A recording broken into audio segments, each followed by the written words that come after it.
Alright, before we go into this weekend's numerous new releases, let's talk about two more. I guess we're kind of going to stay on this kick now of our pairing two new releases together that just do not go together at all.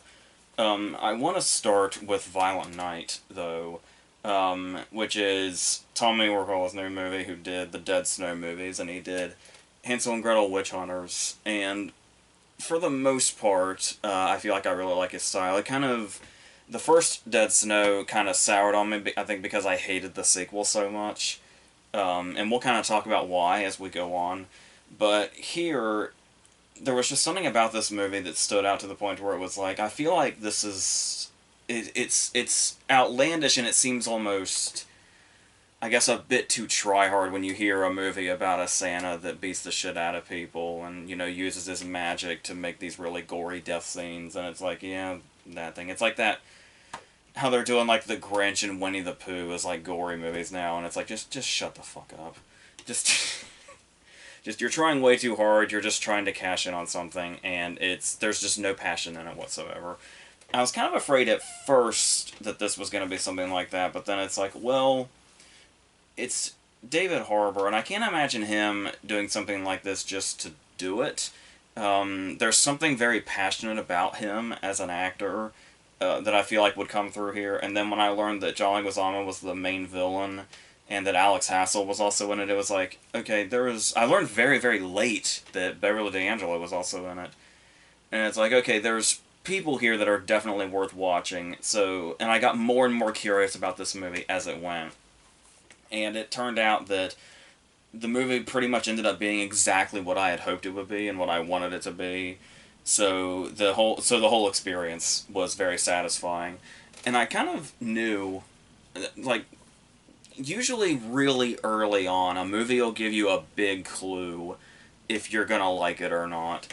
And interestingly enough, the movie won me over very quickly because if there's one thing that's going to immediately just sort of piss me off, and something that I just think is so completely unnecessary despite its constant place in movies anymore, is the vomit scene or the vomit joke. And like just immediately it's just there's like I said, I don't know what Hollywood's obsession is with vomit these days. It feels like it's in every movie at this point. And this movie begins with one. So you would think immediately that would be bad. Like, I would just immediately be against this movie and immediately, like, oh, it's gonna be shit from now on. But my immediate first response to this scene was, that makes sense. Like I hate it, but it doesn't feel completely gratuitous because our opening scene is Santa sitting at a bar and drinking, and it's like, yeah, it's the opening scene of Bad Santa essentially. But the difference here is that the reason Santa is drinking is because Christmas just isn't what it used to be, and kids in particular don't treat Christmas the way it seems like they used to. And like there's no gratitude for anything, and everything sort of changing to like everything kind of going to online. There's a joke where he shows up to a house and like everything under the tree is just Amazon boxes. And it's like it makes sense why this Santa would be driven to drinking, and that he's been doing it all night. And so he goes up to the roof, and he's in the sleigh, and he's taking off. And it's like, yeah, the way the sleigh is moving, this guy's been drinking all night. I know what's coming. So I turned away, but I could hear just enough to know that the person who saw him do this, that works at the bar, sees this very magical moment of Santa taking off in his sleigh. And it's like, oh yes, there is an actual joke here, where they've completely set up why Santa would be vomiting right now. And yes, of course, there would be people underneath him. There's an actual joke here. And it's like, okay, I I hate it, but it makes perfect sense, and I'm okay with it because of that. It adds up why this would happen. So, okay.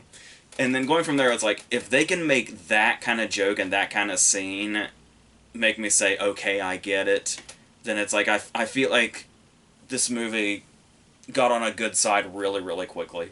And it was a lot of optimism going on from there. So, what I especially really liked about it, and I think is the real key to why it works so much, is yeah, it's what you're expecting as far as being super over the top and super gory and super violent, as the title promises. But it's not. But that's the thing, is what I was talking about, where the reason Santa is drinking in this is because Christmas isn't what it used to be. And so it's like, despite, because when you go into a movie that's, taking a character like Santa and turning him into this, your first response is, this is going to be a movie that thinks it's above, sentimentality and stuff like that, and it's going to be taking everything and just sort of hateful about everything. Like, basically saying, fuck this holiday and all that. Essentially being what the John Leguizamo character is. And that's what I love about that, is you see movies like this, where they take something, like Better Watch Out, or that Bill Goldberg movie or whatever. There's so many of them. And you get this cynical sense from the people that made it. And it's like, you take that cynicism and that seemingly hatred for Christmas itself, and they put that into the villain. Like, that's the villain's main traits. Like, those movies I talk about that feel like they're made just out of spite, I feel like John Leguizamo's character would have made those movies. And he's the villain of the movie. So right away, that's like, this movie actually has a heart to it. And a heart that doesn't feel forced. Sometimes that can happen too. Like, it can kind of have the opposite effect. Where it tries to, make you take it a little seriously or give it some sort of heart, and it's just like, this doesn't really mesh with the other things that are going on. But somehow, despite this movie's very gory, over-the-top nature, it does manage to make that work. And I was probably starting with the fact that the reason Santa is the way that he is because of a lack of Christmas cheer. You do get a sense that there is a love for the holiday in this movie. Another movie I kept thinking about was Fat Man, the one with Mel Gibson and Walton Goggins from a couple of years ago. And I like Fat Man, don't get the wrong idea, but I do feel like, and I think one of the things I even praised Fat Man for at the time was how seriously it took itself. It's like the idea of taking that approach and just completely committing to how serious the tone was supposed to be for that movie. But after watching something like this, it does feel like it's a bit, this kind of tone, the tone that this movie sets, does feel a bit more appropriate for this kind of material. Where there is, definitely a sense of humor to it throughout, obviously. But in working that in with the violence and the gore and stuff like that is the sort of balance. Like, if this was a movie that took itself really seriously as Fat Man did, but had the gore and the violence that it does, it just would have felt really unpleasant. And that's what I wanted to come back to with Dead Snow 2, where it does... Like, the first Dead Snow did seem like it was, being intentionally over the top, and it was adding comedy to its gore and stuff like that. And there was a balance there. The second Dead Snow just felt horrible all around. Like, I get how over the top they were trying to go, and how, but it just felt really gross and mean-spirited, and it wasn't really like, the comedic nature of what was going on wasn't really hitting in that way. So I like that he's been able to find that ground here, and be able to do something that could seem really sort of mean-spirited, but then there's actually genuinely a heart in it that makes that balance happen. And it's very surprising, especially, like, the reason the violence happens is because of the heart that the movie has. Because Santa decides to stay here and fuck all these dudes up that have taken over the house, to get the money that Beverly D'Angelo might have. So there's the one little girl who's, like, made cookies and, like, done the whole thing, and she's the one that still has, like, that really sort of traditional sense of what Christmas should be. And the fact that he sees the cookie that she made of him, and, you've got, like, the lopsided icing and stuff like that, and that's what makes him decide, because he was on his way out. He was just going to leave this behind. He was not going to fuck these guys up at all. Because it was going to be too much work. But then he saw the little girl and he saw the cookie that she made, and he's like, I have to protect this girl specifically. That's why I'm staying. That's why these guys are getting fucked up. And it's like that actually ends up becoming a thing throughout his relationship with this girl. And how there's an actual genuine, like I said, love for the holiday in it. There's no, weirdly enough, despite all the blood and gore, there's no real bitterness in this movie, and that is so surprising to me. And and I guess we can transition this into praising the other side, where we do have the heart, and how we have this little girl who represents everything that's missing from Christmas. And yeah, then we also have him fucking everybody up, and the way they use the Santa magic throughout this was something I didn't really see coming either. Even though it seems like it should be very much a core of the whole setup itself. Like the way he uses the naughty list to know how many guys are like around him, and just how guilty they are, and the idea of the bag being endless, and how just anything will come out of it and it's bottomless, and how he has to search through and find something that's a weapon, and how most of them are video games is a really good joke, and stuff that he can't use. But yeah, there's stuff in here I just kind of didn't see coming that I should have, and the way they utilize everything about, like, the way they utilize the whole concept itself, and I just really love it. Like every new idea this movie had, it was just like, yes, just more of this. And then, like I said, the creativity of the kills, even when it seems like they give him a backstory, and I was kind of concerned when that started, because it's like, I don't know how necessary this is, but I mean, yeah, we do get a little explanation as to why this Santa knows how to fight and can be prone to such violence in the way that he does it, especially once he finally gets his hands on a sledgehammer, which becomes like his main weapon of choice. But even when he does find a main weapon of choice, you would think like, oh well, then the creativity's kind of gone a little bit, because it's just one weapon just fucking people up. But no, the movie gets super creative with the violence as it goes on, even going so far as to do a Home Alone setup. And this is something else that I was really into, was the fact that there are references in this movie, like, to other Christmas movies, like, Home Alone and Die Hard come up a lot.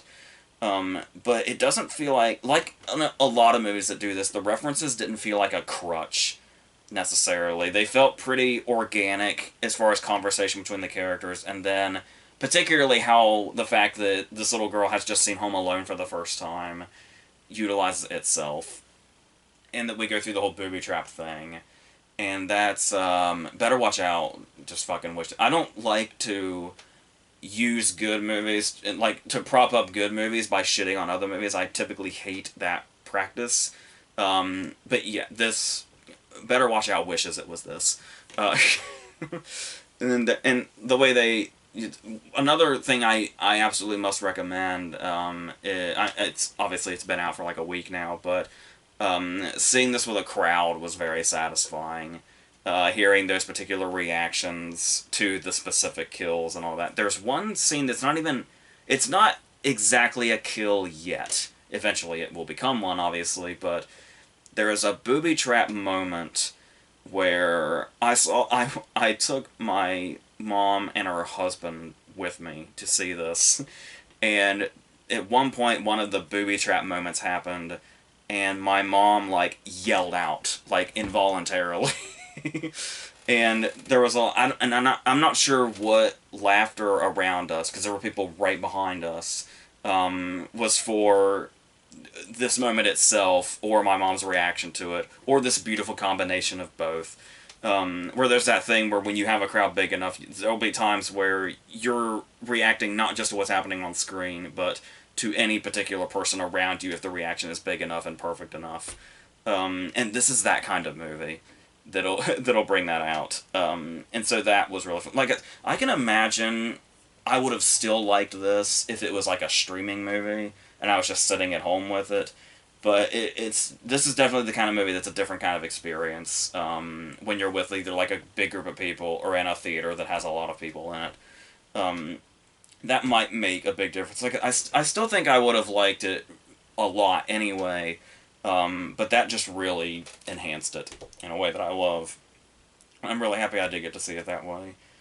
Um, but yeah, talking about them going into his backstory and how they don't really they give us just enough. It's not like a whole thing, thank God, because I do think that would have been overkill.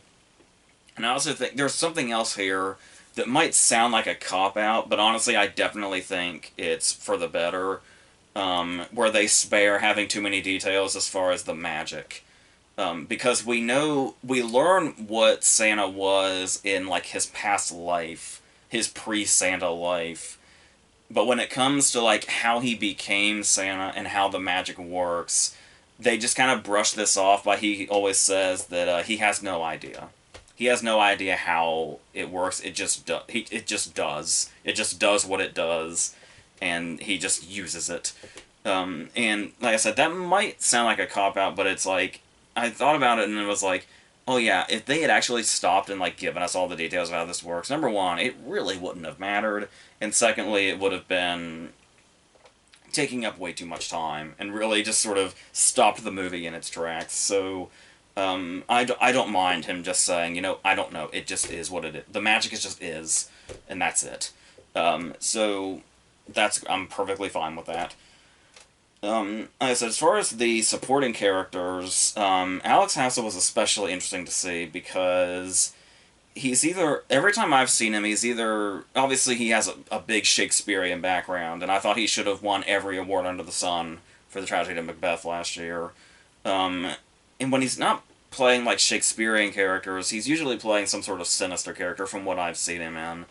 So to see him play like this really goofy and ultimately pushover dad was just kind of surreal to me. And it's like I was curious what even the casting process was of him in this part. But once again, I'm not really mad at it, especially with the developments that the character has as it goes on.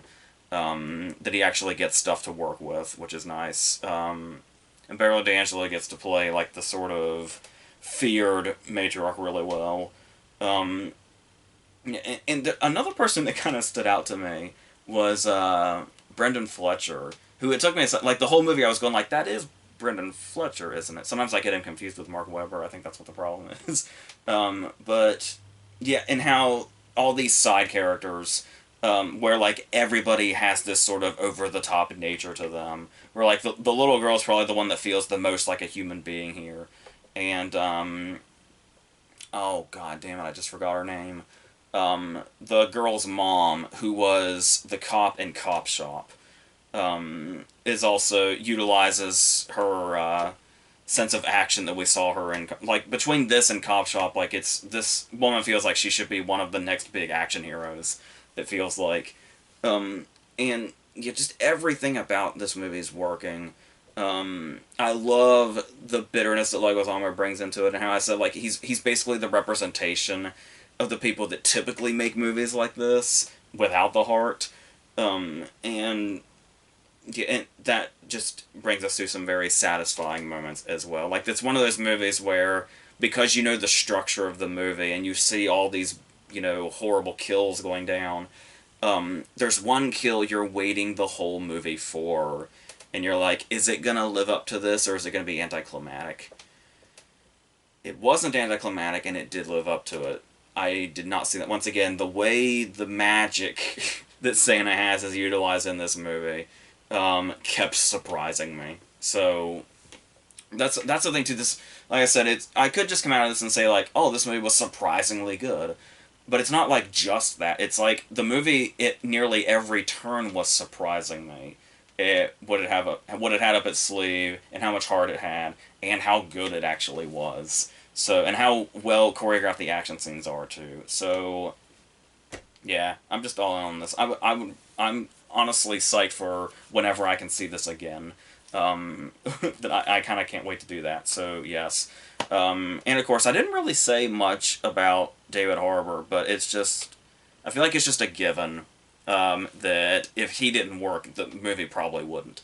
So it's like you can see this is a Santa that can do these things, and also the Santa that brings the heart to the movie, and as far as his relationship with the girl and stuff like that, is all stuff that he can do perfect. Like whenever David Harbour is great, it feels pretty much effortless.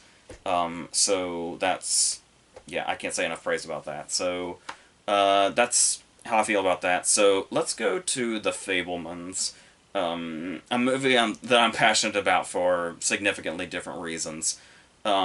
So we've been talking about these, autobiographical movies coming out, like Quaron doing Roma and Branagh doing Belfast and stuff like that.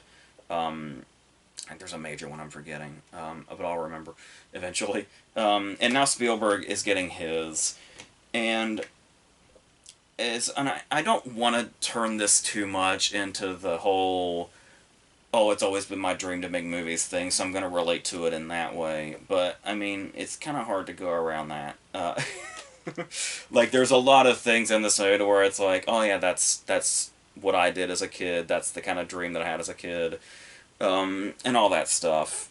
And like things right away were because here's I guess what I can start with right away about this movie is that talking about the specificity of the scenes and how they feel so much like like, to my understanding, most of this movie happened to my understanding, where it's not one of those things where it's like, oh, this is loosely based on this and this is loosely based on that. Like the biggest change the movie made from real life, to my understanding, is their last name, pretty much. So looking at it from that perspective, and a criticism that I'd heard was that it might be too specific, and it might be almost too personal to Spielberg, to the sense that it might be hard for a whole audience to relate to it in a way. But like as far as like the way I talked about Tick Tick Boom last year, where I just felt so viscerally connected to that movie and its emotions and what the main character was going through. I don't know that I feel this movie as viscerally as I felt Tick Tick Boom, but there were like things in there, like the way he goes to see The Greatest Show on Earth as a kid, and then he comes home and immediately wants to like recreate it, and it's like, and that's when he realizes he wants to make movies, and like it was eerie to watch that because when I was like 6 or 7, when I saw Return of the Jedi, I came home and I recreated the Rancor pit scene with action figures and like a broken pencil for the bone. And that's when I realized that I wanted to do that also. And it's like the familiarity with this was something that was always going to stick with me. I think as soon as I was watching, it's like I said, like it felt eerie how close some of these scenes felt, despite the fact that I also feel so far away from Spielberg, I guess you could say, where Spielberg is essentially like not just on another plane as a filmmaker, but like in this almost godly sort of way, where it's like this is a guy that started off as a kid that saw The Greatest Show on Earth and wanted to film a train crash with his toys, and now his name is just literally synonymous with movies themselves. And it's like it seems more like it's one of those things where there's so many things about it I find so relatable, but it also feels like a fairy tale to me, even though I know it happened for this person. And how it, like I said, you can see and there's no, it doesn't feel like there's any vanity in this, by the way, any vanity in this movie whatsoever from Spielberg, because it sounds, as I explain it, it can sound like, oh, this is a guy that made a movie about how fucking great he became. And it just doesn't feel like that at all. If anything, it feels like there's a lot of self-deprecation in it, actually. But no, it doesn't. It doesn't feel like that at all. It, like I said, it feels like this sort of. You can tell, like, I'm losing my words. That's how I feel about this movie. It's if you. We know going in that this, pretty much all of this stuff actually happened more or less in the way that we're seeing it, but visually it still feels like a Spielberg movie. It still feels like, occasionally Jaws or E.T. or Close Encounters or whatever. These movies that are obviously not really set in reality. But like I said, there's still something here that feels grounded enough and real enough, and I think a lot of that is in the emotion. In the fact that it's about, the family dynamics more than anything else. Like, it's not even just about him and him wanting to be... Like, it's actually almost feels like a side thing at times. That this is ultimately a story of a filmmaker becoming a filmmaker. Because we do have a lot of focus on Paul Dano and Michelle Williams playing his parents, the best friend character who is Seth Rogen, and just family sort of coming in and out, and the parts that everybody plays in this machine that ultimately, because we're essentially made by the people that are around us. So it's like to see how all these things connected and everybody left their certain impression, and then Spielberg ultimately became who he became. And it's like, it's really when you get, like, those moments especially early on, and those moments of encouragement, like when you see how passionate Michelle Williams is about every time he makes a little project. How she's the one that, like, really pushes on about, instead of wrecking your train over and over again, why don't you film it? And then she's, like, shocked by what he's able to create just by doing that. And you can just immediately see that that's going to be this driving force and this motivation that he has throughout forever. Like seeing his mom's initial reaction to what he could do. And then there's a later scene that's especially beautiful where it's... Williams and Dano have different ways of approaching what he does, because with Williams we can really, really see the passion. And with Dano, as it goes on, Dano's the one that kind of sees it as more like... He calls it his hobby, and he says, like, there's things more important and stuff like that. But even so, there's still moments when he plays... I think it's after Escape to Nowhere has been screened, and Dano's talking to him about it, and he's super into, like, how he made it and how he made certain choices and how he made it look like the guns were going off and stuff like that. And there's this beautiful moment where we can see where Dano is finding the passion that Williams has, but it's like this pride in how he can relate to him, and how it's like in the way that he relates it to what he does, and it's like they feel, and you can see this connection. And it's like, there's something really beautiful in that. To just seeing this parent being able to connect with their child through the things that they love and their passions, even if they're two totally different things. That common ground that they can find. It's clear the bond between them that goes on for the rest of the movie. You can see it kind of... This is almost like the seed that's planted for that bond throughout it. It's just this one moment where Dano, like, really feels like he relates to him in this way. And surely, Spielberg felt that right back. His name is Sammy in the movie. I'll probably just keep calling him Spielberg by accident, but, or not so much of an accident, but because we also have, this great actor who was apparently dropped from out of nowhere, Gabriel LaBelle, who... What's really great about this is usually it's one of two things. You either get somebody that looks like the person they're playing, or they don't really look that much like the person they're playing, but they get the essence enough, and they get, like, and, like, everything about the performance is there. And you can put the pieces in your head together the rest of the way.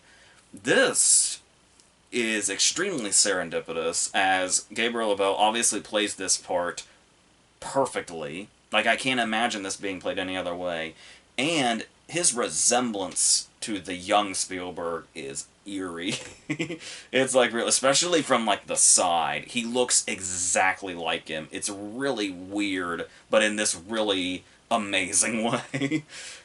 So I'll be curious to see what else he does, but I'm almost afraid I won't be able to see anything else without seeing young Spielberg, because he looks so much like him. But he seems like he's really got something to where I'm sure he'll have a long career after this, which is great. And talking about it being a Spielberg movie and feeling like a Spielberg movie. There are moments here that feel specifically like there's things that like where you can see shots that you know will probably be iconic, like when we're farther down the road and Spielberg has made however many more movies, and you see like a whole sort of montage put together as like a lifetime achievement kind of thing or something. As he's probably reached lifetime achievement at least 5 times over at this point.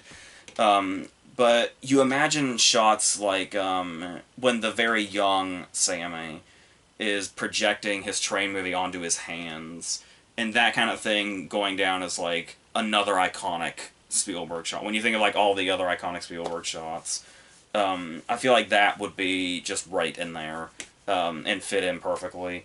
But there's also stuff, like I said, just feels inherently Spielberg. Like the scene where Williams is dancing. That one scene by itself feels like it has so many different Spielberg shots in it. Especially there's one shot that feels very sort of E.T. like, where the camera's kind of down low and we're following Rogan as he runs to a car. And it's like just these moments, these tiny little moments in this one scene, all stand out in that way to where you can actually see Spielberg in it, despite the fact that you might say this isn't. Because when you think of like the Spielberg shots, you're thinking of movies that are huge, like Jaws and Close Encounters and all that, and E.T. and his war movies and all that stuff. But like I said, this story does feel very small and intimate by comparison, but to still have those sort of sweeping Spielberg shots in them, there's something really magical coming through. And like I said, just the way that everything feels so specific and everything feels like an exact memory. And how, like when you look at life itself, like you could say it feels like a lot of different things are happening in this movie, where like sometimes it's a family drama, sometimes it's a movie about a filmmaker, sometimes it's a high school movie, sometimes it's a love story, and all this other stuff, and it's like a very comedic love story at that. But it's like, when you look at life itself and how life is basically just different genres, how like sometimes life is a comedy, sometimes it's dramatic, sometimes it's a romance movie, sometimes, it can even be a horror movie, or a thriller. But, the way this stuff is captured, like I said, feels so, like these are people that you, like, have known in your life. There's one particular performance that has been considered a standout. And I can completely see why. Because you would think with this movie being 2.5 hours, somebody that essentially has one extended scene. Technically it feels more like 2 or 3 scenes, but they're all just kind of pushed together into one moment within the movie. And that's when Judd Hirsch comes into it. And immediately we set up, like talking about it feeling like a horror movie at times. There's a moment where Michelle Williams has a very vivid dream that is essentially a warning that Judd Hirsch is coming, that comes true. And he's this very intimidating presence from then on, where she talks about like how, he always scared, my mom, and like he scared the family. And so when he pulls up in his cab, he has this very commanding presence, and it's this commanding presence that he holds for every second of his screen time, whether it be the dinner scene or when they're in the bedroom, but then it progresses as it goes. And so, as we get these last moments with him, he goes from like being intimidating, but then he's also very funny. There's a little bit of tragedy thrown in there, as he's also somebody that's going through grieving. But even the tragedy kind of blends itself into comedy, just by the way that he plays it. And then after all of this, we get these very heartwarming final moments, especially between him and Sammy, where there's not even any words spoken. But there's this understanding and just that sense of those people that come in and out of your life and leave those really lasting impressions. And it's like, just in this, the whole scene, his whole screen time does it, but this one moment in particular where he doesn't even say anything, just as he's leaving, you really get that familiar sense of those people that have come in and out of your life very quickly, but made those impressions to where they're not going to be anybody. You're never going to forget that person, just based on like one small interaction, and that perfectly conveys that. And just as far as other ways the movie works, just in general, you could just throw anything and everything out. The short films that Spielberg makes throughout it, some that you can see snippets of, or what's left of them, like on YouTube and various places. You find yourself actually getting caught up in the movies within the movies. And that's so like that in itself just sort of speaks to the power of him, I would think. Where it's like it's a whole movie and a whole experience, and just the stuff that he was making. That it doesn't just it could have just shown you the reactions of the characters watching this, and you could say, oh, that's how Spielberg came to be, because he was making impressions like this on people with his early movies. But no, the fact that we're like seeing the early movies, and then we get to have those experiences and those reactions ourselves, and we get to look at the actual movies that he made as a kid and say, oh, that's how Spielberg is who he is. And just kind of getting the reactions of other people on top of that. And it feels like we're getting the whole picture of how Spielberg came to be. But like I said, without the movie really being completely about that, like I said, I can't stress enough, because I know there's going to be cynical fucks that go into this movie thinking it's going to be some vanity project. And I said, it just never feels like that. I guess there's two moments that go together, where there's one moment that happens where he's just filming like he typically does, and he ends up capturing a crucial moment by accident. And there's this great, incredible scene. It might be one of the best scenes in the movie, where he essentially plays this footage that he accidentally got, and plays it like it's the Zapruder film, and just looks at it over and over again and all the details of it to make sure he's seeing what he thinks he's seeing.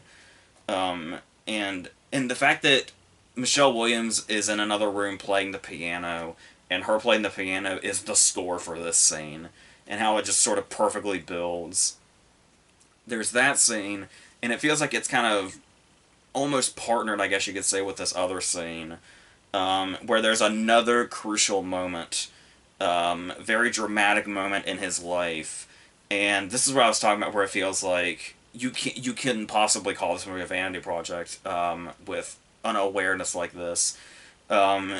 It's a moment where a very crucial scene is happening, and it's this sort of double-sided thing where we're seeing a movie about this moment in his life happening, but then within the movie he has a moment where he catches himself thinking about what this moment would look like as a movie, like how it would be shot and stuff like that. And then there's this one shot where it looks like he catches himself thinking this, and he's like appalled with himself that's what his mind went to. But it's like I said, I hate to keep doing like the self-comparisons, but I've had those moments where it's like you have this moment that should be the most private thing ever, and you literally start to think about how this would look like as a movie. And it's not a good feeling. So there's just capturing all that, like something that, like a feeling that intimate also from within oneself, putting it into this movie. That's, like I said, there's just so many things that go into why this movie works. And I guess the vulnerability, I think that's the word I was looking for, how that comes out is, and how he's not afraid to do that, it feels like. You would think, especially at this point in his career, but I mean, even so, even somebody at his height, vulnerability is still going to be a thing. And it's like deciding what, you want to tell people about yourself, or how you feel about yourself, or how you felt about these very personal situations in your own life, and turning them into this movie that just makes that, brings everything out. Like how these are things that happened decades ago, and they feel just as real and raw as if, we're in that moment ourselves. It's, yeah. Just in general, the movie's just kind of an overwhelming experience, but in the best way. And there's still, like I said, there's still so much in this movie we haven't even talked about. There's the whole high school bully subplot, where that's a thing where it's like, when you look at the bare bones details of what happens here, of how his school bully feels about him before he makes this movie for the school, and then afterwards, feels like this very sort of movie-ified moment. But once again, research tells me that this essentially happened, even if not exactly like this, pretty close to this. But they also played in this really complex way. Like, there's always going to be the bully that turns around point in a movie, but like I said, it feels very complex in how they both approach this, how Spielberg approaches this, and how the bully approaches this moment, this sort of turnaround for himself. And it's not as movie-ified as you would think, just sort of, like seeing the concept on paper of what the purpose of this scene is and where the bully character is going from here to there. It's yeah, and there's even there's a near fourth wall break in that scene that kind of caught me off guard, but it's still perfect. And I said every now and then, like especially in like biopics or semi biopics or whatever, you get fourth wall break moments, and they feel weird. But this felt surprisingly natural and within the movie's tone. In this way that I can't even describe. And of course, I think the last thing I want to mention, so that we're not here all day, because I could, I could do this all day. The David Lynch playing John Ford scene. For starters, I didn't expect this to be the last scene, but it makes so much sense that it is. But I especially loved this because I assume many people, I know I have heard this Spielberg story a number of times. Spielberg telling this story about how he met John Ford this one time, and the detail of him having the lipstick and stuff like that, and the pictures and the horizons and where they are. And to like finally see that actually played out, and it be pretty much exactly as you pictured it, because Spielberg was so specific in those details and his memory of it. And it's, like I said, that's the point also where you feel like you get the sense of, okay, I know that story, and if the details are that specific to where it happened pretty much exactly as I pictured it, I can only imagine how vivid and true to life the other images in this movie are that he also remembers, of stories that he hadn't really told up to this point, at least not as, as outwardly as we've heard the John Ford story. And Lynch is perfect in so many ways. I especially love, there's an interview out there with Peter Bogdanovich did an interview with Ford where Ford's pretty much dressed exactly like he is in the movie, and when you watch that interview, and it's like, wow, Lynch really does sound like John. Like, he doesn't just act like him; he sounds like John Ford also. So it's like you watch the movie, and it's like it's Lynch just sort of speaking in his own voice.